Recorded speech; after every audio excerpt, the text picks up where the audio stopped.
제가 부산에서 사역하시던 어느 한 목사님, 큰 교회 목사님이신데 그 목사님께서 서울에 어느 또 큰 교회에 오셔서 말씀을 전하실 때 그 집회에 대한 집회 설교 말씀을 듣게 됐습니다. 그런데 이 목사님께서 말씀을 시작하시면서 이런 이야기를 하셨습니다. 여러분, 제가 이 교회에 왜 왔을까요? 어떻게 왔을까요? 그 먼 부산에서 여기까지 왔는데 여러분 보려고 왔을까요?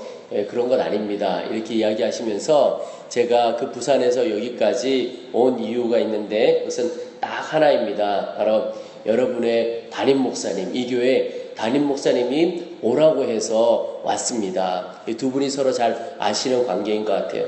그러시면서 하시는 말씀이, 저는 이 교회 담임 목사님께서 저보고 오라고 그래서 그냥 무조건 왔습니다. 저는 이 집회가 무슨 성격인지도 모르고 오늘 여기 와서야 이 집회의 성격을 알았습니다. 그러면서 제가 이 교회의 담임 목사님을 참 사랑하고 존경합니다. 그래서 이 교회 목사님이 오라고 하면 저는 무조건 오는 관계입니다. 그렇게 얘기를 하시는 거예요. 그러면서 저는 이 교회 목사님께서 오라고 그러시면 왜라고 묻지 않고 그냥 오라고 그러면 오고 가라면 가는 그런 사람이고 우리들은 그런 관계입니다. 이렇게 얘기를 하시는 거예요. 그러면서 이야기하기를 이 당신은 스스로 다른 분들과 관계를 맺어가는데 그런 관계를 너무 좋아한다는 거예요. 그래서 자기가 목회를 하고 또 사랑하는 사람들에게 오라 그러면 오고 가라 그러면 오고 만나고 싶다 그러면 만나는 거예요. 근데 이 목사님이 참 재밌는 얘기를 하세요.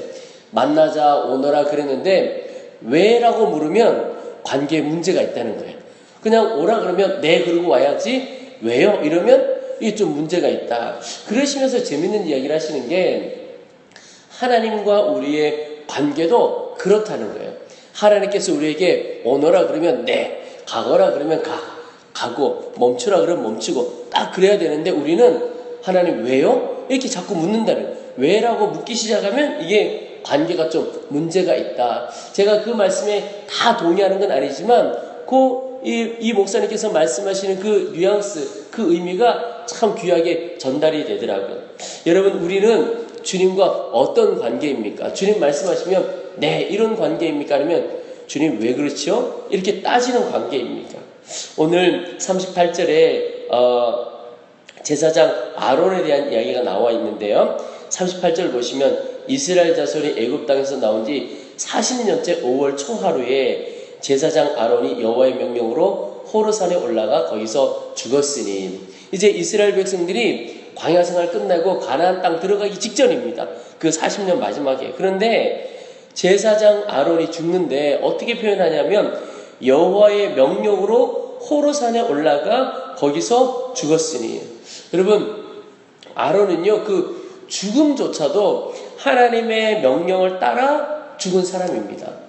하나님께서 그냥 아무 말씀하고 거두가신 것이 아니고 너 호르산으로 올라가라. 그리고 너 거기서 죽어라. 이렇게 하시는데 네, 그리고는 올라가서 죽는 겁니다. 근데 제가 예전에 그런 이야기를 들었습니다. 이 세상에 아주 새빨간 거짓말들이 몇 가지가 있는데 장사하시는 분들이 손해보고 판다. 뭐 이런 말 거짓말이고, 또 하나 어르신들이 빨리 죽어야지. 빨리 죽어. 이런 표현이 새빨간 거짓말이라는 거예요. 그래서 그 생각이 나면서 사람에게는 다 살고자 하는 욕심이 다 있지요. 잘 살아보고 오래 살아보고자 하는 욕심이 있는데 아론은 죽음까지도 하나님의 손에 완전히 맡기고 순종한 사람입니다. 그가 첫 대제사장이죠. 제사장 중에도 첫 사람이고 대제사장 중에도 첫 대제사장이죠. 그런데 제사장, 주님을 섬기는 사람이 있잖아요. 주님을 섬기는 사람이 어떠한 삶을 살아야 하는지를 삶으로 보여준 겁니다. 죽음을 통해서도 보여준 겁니다. 하나님께서 어디 가서 올라가서 거기 죽어라 그러면 주님 제가 좀 더 살고 싶습니다. 주님 가나안 땅 밟기라도 한번 해보고 싶습니다. 뭐 이런 이야기 하지 않고 네, 그리고는 그냥 그 호르산 올라가서 죽게 된 겁니다.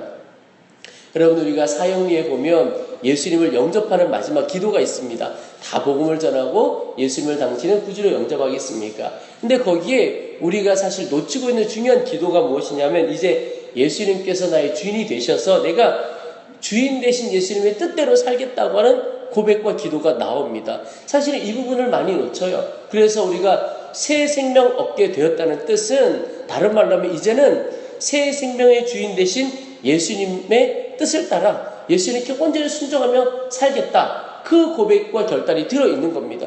그게 진짜 성도인 것입니다.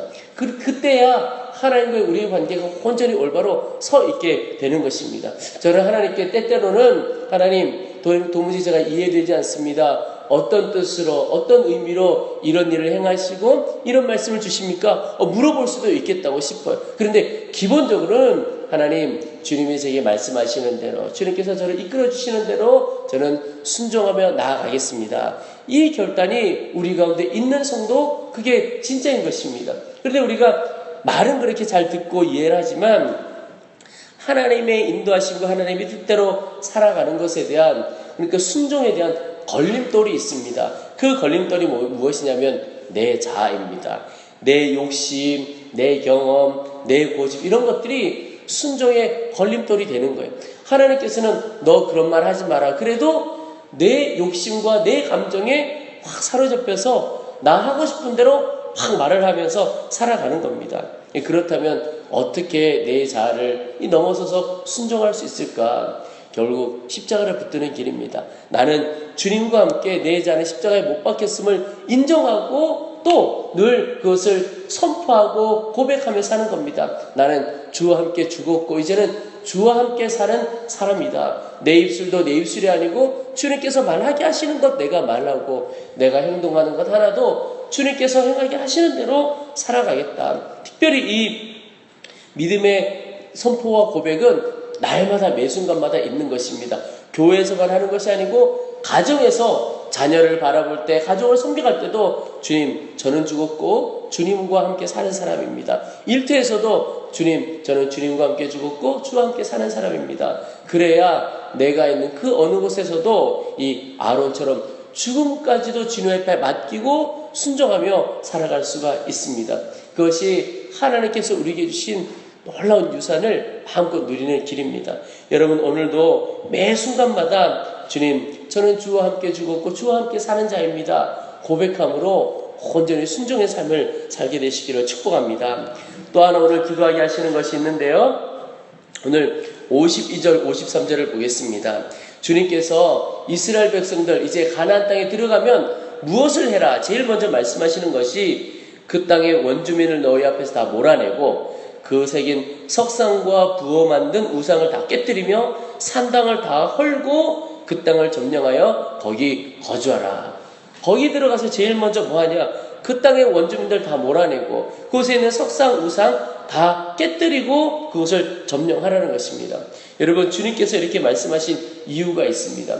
여러분 왜 우상과 석상을 다 깨뜨리라고 하셨을까요? 그것이 바로 주님을 바라보는 장벽이 되기 때문에 그렇습니다. 주님을 향한 마음을 흔들어 놓는 거예요. 여러분 주님보다 앞서는 게 다 죄입니다. 주님보다 더 사랑하는 게 죄인 거예요. 우리가 어떤 범죄의 행위로만이 죄가 아니고 주님은 마음 자체를 먼저 보시는 겁니다. 너의 마음이 흔들리고 너의 마음이 먼저 가 있는 것 그것을 하나님께서 싫어하시고 그것 자체를 죄라고 하는 겁니다. 그래서 주님보다 앞서고 내가 주님보다 더 사랑하는 것 그것이 다 죄인 것입니다. 그래서 우상인 것입니다. 그래서 어떤 사람에게는 이게 죄도 아니고 우상이 아닌 것이 어떤 사람에게는 죄도 되고 우상도 될 수가 있는 겁니다. 근데 주님은 그 한 사람 한 사람 마음속에 있는 우상과 죄를 다 깨뜨려 버리라고 하시고 계십니다. 왜냐하면 그것을 깨뜨리고 무너뜨려야 하나님께서 약속하신 가나안의 축복을 누리기 때문에 그렇습니다. 오늘 주님께서 계속해서 하신 말씀이 가나안 땅에 들어가서 이 일들을 행할 때 너에게 약속한 모든 은혜와 복이 흘러갈 것이고 그렇지 않으면 그것이 너희들의 발목을 잡게 될 것이다. 이런 표현을 하고 계신 것이죠. 그래서 여러분 하나님께서 우리에게 약속하신 풍성한 은혜들이 있습니다. 근데 그 은혜들을 마음껏 누리는 길이 있다면 오직 하나님을 더 사랑하고 하나님을 우선하며 살아가는 겁니다. 내 안에 하나님보다 더 우선하며 사랑하는 것이 있다면 여전히 하나님의 크신 은혜는 더 마음껏 누리지 못하는 것입니다. 저는 마음의 소원이 저도 또 우리 함께 만나는 모든 성도들이 하나님의 그 풍성하심을 정말 이 땅에서 마음껏 누리기를 소망합니다. 저는 우리가 아는 하나님의 은혜, 또 우리가 누렸던 하나님의 은혜가 실제 하나님의 은혜에 비하면 너무나 작은 것이라고 생각합니다. 너무나 작은 것이에요. 그런데 하나님께서는 우리에게 예비하신 더 크고 놀라운 은혜가 너무 많은데 우리가 주님을 온전히 바라보고 집중하면 다 누릴 것을 다른 곳에 마음 두고 다른 것 때문에 마음 흔들려가기 때문에 다 누리지를 못하는 겁니다. 가정에서도 우리 일터에서도 정말 하나님은 살아계시고 큰 은혜로 역사하시는 분이시죠. 우리가 주님보다 앞서는 것 오늘 이 시간에 다 내려놓기를 축복합니다. 내 안에 주님보다 더 사랑하고 우선하는 것 내려놓을 때 그것과 비교할 수 없는 하나님의 큰 은혜가 우리 가운데 부어지고 누려지게 될 것입니다. 그 놀라운 간증이 우리 한 분 한 분 안에 가득 넘쳐나게 되기를 축복합니다. 우리 이제 말씀을 붙들고 기도하겠습니다. 하나님, 내가 아론처럼 죽음까지도 주 앞에 순종했던 아론처럼 온전히 순종하는 자가 되어지도록 도와주시옵소서. 그래서 그 일을 위하여 내 자아가 십자가에 못 박혔음을 온전히 인정하고 고백하게 하시고 이제 나는 예수로 사는 자가 되었음을 선포케 하여 주시옵소서. 또 하나님, 주님의 풍성을 마음껏 누리기를 원합니다. 약속하신 그 가나안의 풍성을 다 누리기를 원하는데 그 일을 위하여 주님보다 더 사랑하는 것, 주님보다 우선하는 것 다 내려놓는 자가 되어지도록 주여 은혜 베풀어 주시옵소서. 우리 주의 이름을 한번 부르고 간절한 마음으로 합심하여 말씀을 붙들고 기도하겠습니다.